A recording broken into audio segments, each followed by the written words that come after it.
and welcome to Round Robin. I'm your host, Robin McCormick with the City of Hampton. And today we are going to invite you to what we hope is the first of several special programs at the Hampton History Museum. My guests are Luci Cochran from the museum and Dr. Margaret Bristow. Welcome. Let's talk about your organization and that this is the beginning of a partnership, and then we'll talk specifically about the program that you have. Well, we are so proud. We, at the Hampton History Museum, we do lectures both in the evenings and during the day, and our goal is to make sure important stories are being told that often are not told. And we have reached out and actually began working with a great branch of a national organization, and Dr. Bristow is a part of that organization. And I'd love to let her tell you about it because it's very special, and for us, it allows us to not only bring these important stories, but bring these wonderful people that have done all this research. It makes our job easier, you know, because they have so much to share. Yes, I would love to talk about an organization that was started by whom we call the father of Black history, Dr. Carter Godwin Woodson, in 1926. He went to Harvard, and you have to remember he was one of those poor blacks who went to school, high school, when he was 20, finished in 2 years, and he worked, you know, very, very assiduously on getting an education. Well, he went to Harvard working on his PhD around a little bit before 1912. And what happened was this. He had a professor on his doctoral committee that said, blacks don't have a history. They didn't do anything. Well, that same doctoral professor told W.E.B. Du Bois the same thing. So Carter G. Woodson's goal and mission was to disseminate, research Black history, disseminate, pass on as much as he could, and to write about it. So with that in mind, he not only started the organization in 1915, the Association for the Study of African American Life and History, also known as ASALH, but also he took $400 of his insurance money, Robin and Lucy, and started the journal, the Journal of African American History in 1916. That's still going strong. It's amazing. Wow, that is. Yeah, it's still going strong. I don't do any kind of research until I consult that journal because you have scholars from all over the world. It's a peer journal. It's a peer-reviewed, so it's good in terms of the scholarly input, and it not only gives essays, well-researched essays on Black history and Black literature, but it also gives excellent book reviews. Yes, so I'm very proud of that. And these branches are, I guess we have about 40 branches now, and I'm happy to tell Lucy that our branch, which is headed by Audrey Williams, is one of the newer branches, having been chartered in 2013.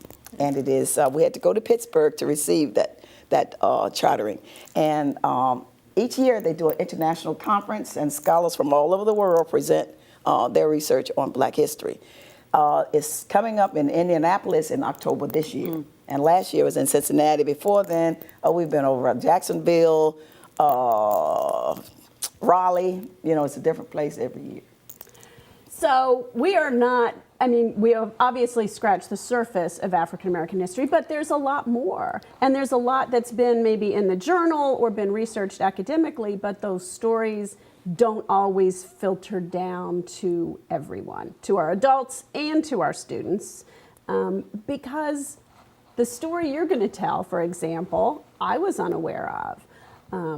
And it is a war story, but it's a story that I don't think is widely known. It ties in Black history, it ties in women's history, and it sheds light on a person and an organization that we're not entirely familiar with. So tell us, we are a little bit familiar with it's the Women's Army Corps, right? The WACs during World War II.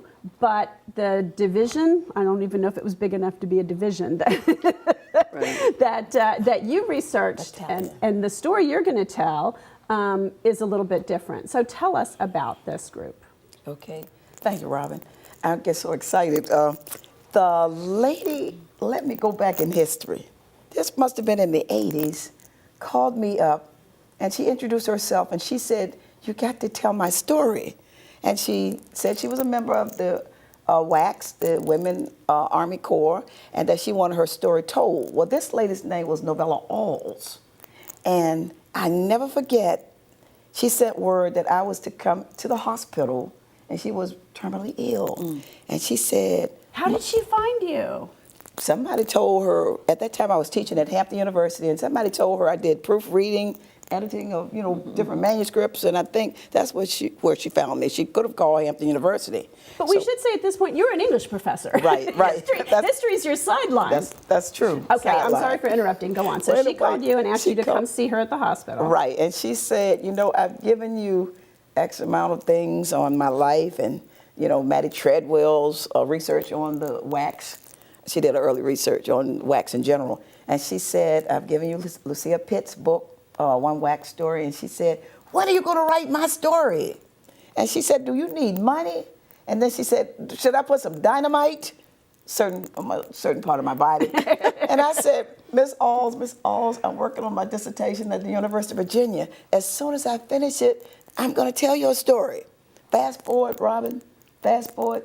I didn't finish it fast, Luci. And what happened was her sister, who lived in Ohio, came down with the lawyer, with the attorney, and threatened to sue me if I didn't turn over all the things that her sister had given me to her. That's what I did. So I've been feeling kind of guilty. I remember presenting part of her story at a World War II conference in Siena, at Siena College, somewhere in Poughkeepsie, New York. I remember doing that, and I felt a little better. And then when I found out the theme of our organization, the Association for the Study of African American Life and History, ASALH, their theme for this year was Blacks in the Military. So I said, oh my gracious, that's my time. I can put Novella Auls out of the hidden figure category and put her in the spotlight. So I was very excited about her. And she told me things like, I remember her saying she worked with softball, but I can't remember a lot of the things, and I'm saying, Lord knows if I could have found those early notes, So I became very much interested in her, and I found out something about her too in terms of her coming to the spotlight. The WACS held a reunion on Random Street in Hampton. This was 1976. You have to remember, by that time, there was no such thing as a WAC in the way that she had done a WAC. They had been sort of like integrated into the regular Army. Right. And I think they phased it out like in 74, and they became part of regular Army. Anyway, they call a reunion. This was July of 76. Guess who? The 21 women who showed up. Now, mind you, they had left, a lot of them had left the service in 1945 after their mission was done. After this big mission they had was done, 1945. And they called a reunion, and it was in Hampton. This was 76. Guess what? Years later, they're still meeting every 2 years. I guess we call it biannually. Anyway, every 2 years they meet, and they meet different places. This very organization that was started right in Hampton turned into the National Association of Black Military Women. And think back, Luci, think back, Robin, it all started on a street, Hampton, Virginia, and now it's internationally recognized. And so their reunion this year of former WACS, actually it's all women and black women in the military, is going to be in Atlanta around August.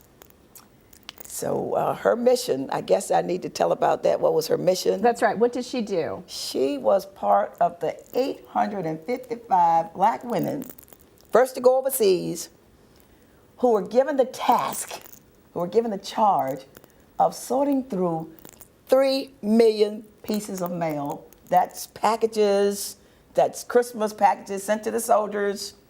The ETO, that's the European Theater of Operations.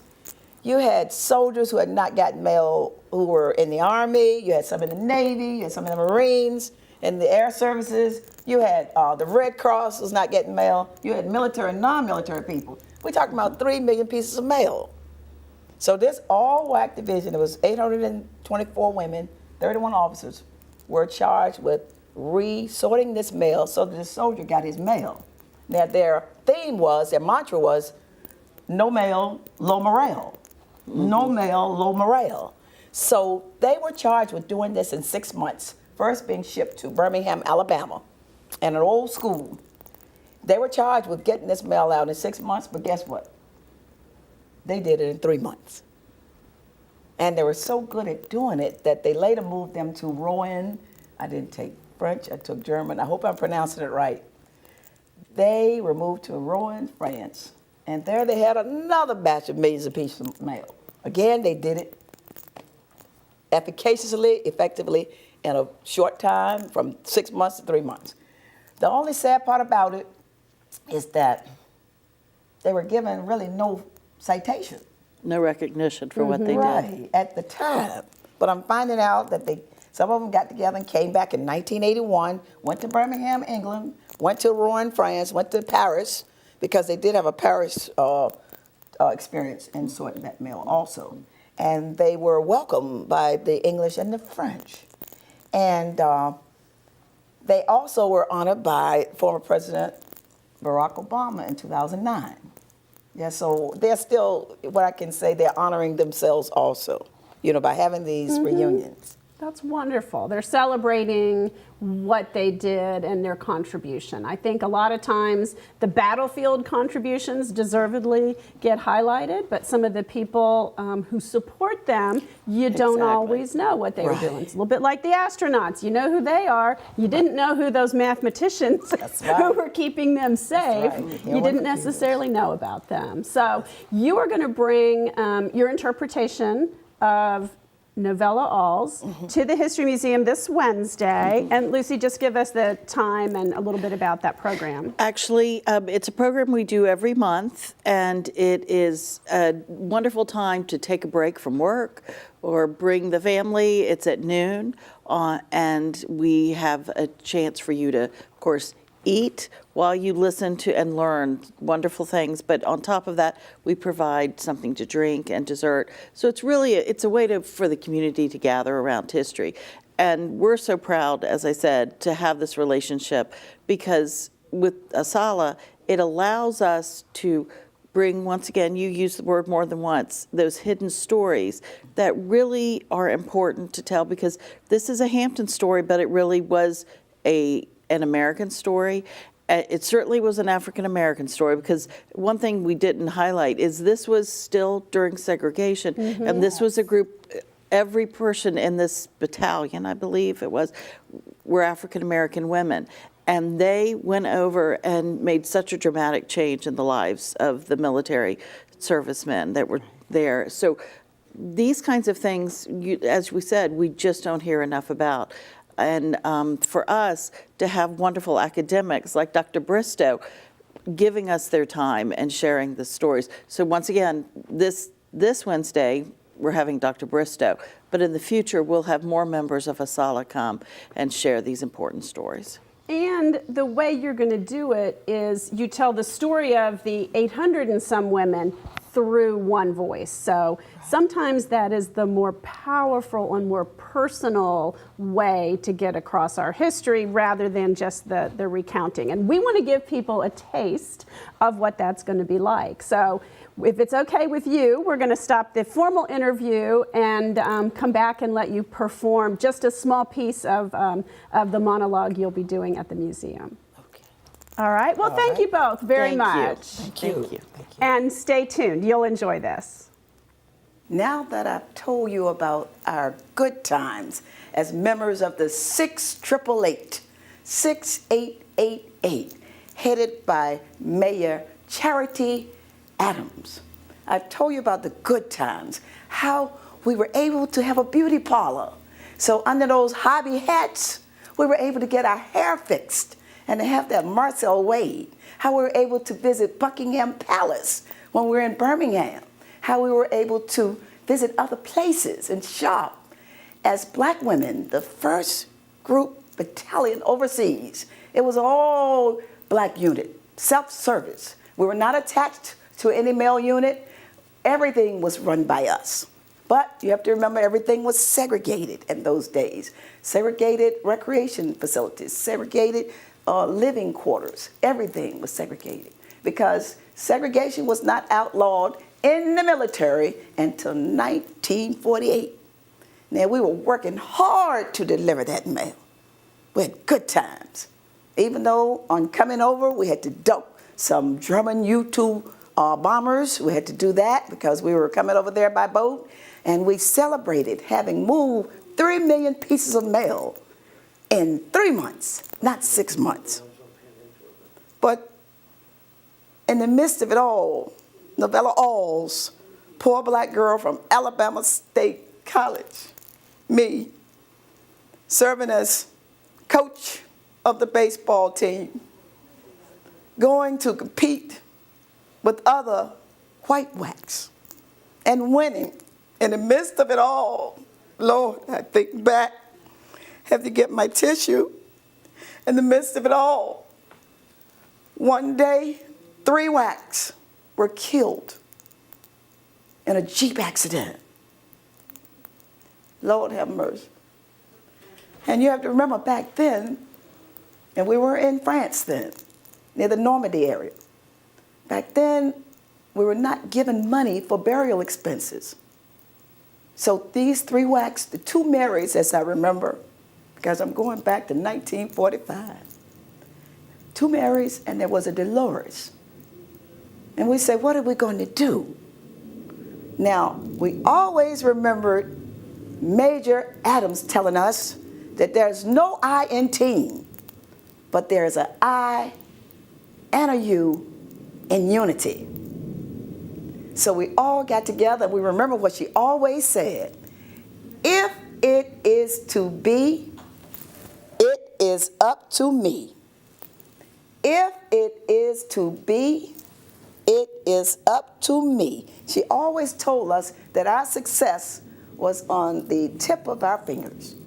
So what we did, we remember what she told us, and we got together and found who had undertaking skills, and we undertook.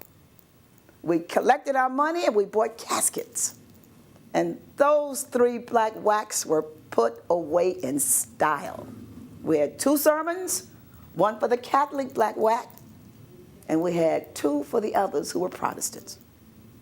You know, killed in a Jeep accident. They say the driver was going too fast.